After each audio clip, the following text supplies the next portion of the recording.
अनंत चतुर्थी की कथा। एक बार महाराज युधिष्ठिर ने राजसू यज्ञ रखा और यह यज्ञ का निर्माण बहुत ही सुंदर व अद्भुत रूप में किया गया। उसी मंडप में जल की जगह स्थल की जगह जल की भ्रांति होता था।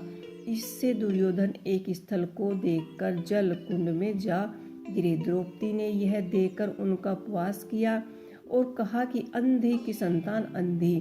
इस कुटवचन को सुनकर दुर्योधन को बहुत आघात हुआ और इस अपमान का बदला लेने के लिए उसने युधिष्ठिर को धातु अर्थात जुआ खेलने के लिए बुलाया और छल से जीतकर पांडवों को 12 वर्ष का वनवास दे दिया।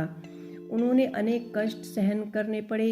एक दिन वह वन में भगवान श्री कृष्ण और युधिष्ठिर से मिलने आए। युधिष्ठिर ने उन्हें सब हाल बताया और इस विपदा से निकलने का मार्ग भी पूछा।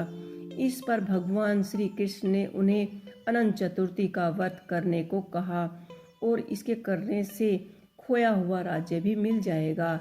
इसे वार्तालाप के बाद श्री कृष्ण युधिष्ठिर को एक कथा सुनाते हैं। प्राचीन काल में एक ब्राह्मण था। उसकी एक कन्या थी जिसका नाम सुशीला था। जब कन्या बड़ी हुई तो ब्राह्मण ने उसका विवाह कौंडिन्य ऋषि से कर दिया। विवाह पश्चात कौंडिन्य ऋषि ने अपने आश्रम की ओर चले गए। रास्ते में रात हो गई जिससे वह नदी के किनारे आराम करने लगे। सुशीला ने पूछने पर उन्होंने अनंत व्रत का महत्व बताया। सुशीला ने वही व्रत अनुष्ठान किया।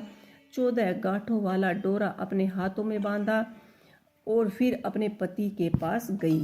कौंडिन्य ऋषि ने सुशीला के हाथों से बांधे डोरे के बारे में पूछा तो सुशीला ने सारी बात बता दी। कौंडिन्य ऋषि सुशीला की बात से अप्रसन्न हो गए। उसके हाथों से बंधे डोरे को भी आग में डाल दिया। इससे अनंत भगवान का अपमान हुआ।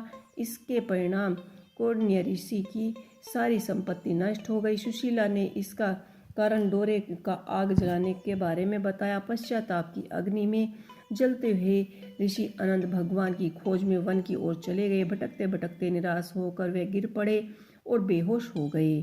भगवान अनंत ने दर्शन दिए और कहा कि तुमने मेरा अपमान किया है, इसी कारणवश तुम्हारा यह दशा हुई है और विपत्तियां आई हैं। लेकिन तुम्हारी तपस्या से मैं तुमसे अब बहुत ही प्रसन्न हूँ।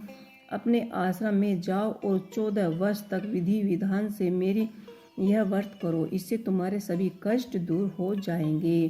कौंडिन्य ऋषि ने वैसा ही किया और उसके सभी कष्ट दूर हो गए। तो हे श्री कृष्ण की आज्ञा से युधिष्ठिर ने भी अनंत भगवान का व्रत किया जिससे पांडवों के सभी कष्ट दूर हो गए। तो ये थी अनंत भगवान की पौराणिक व्रत कथा, अनंत चतुर्थी की व्रत कथा।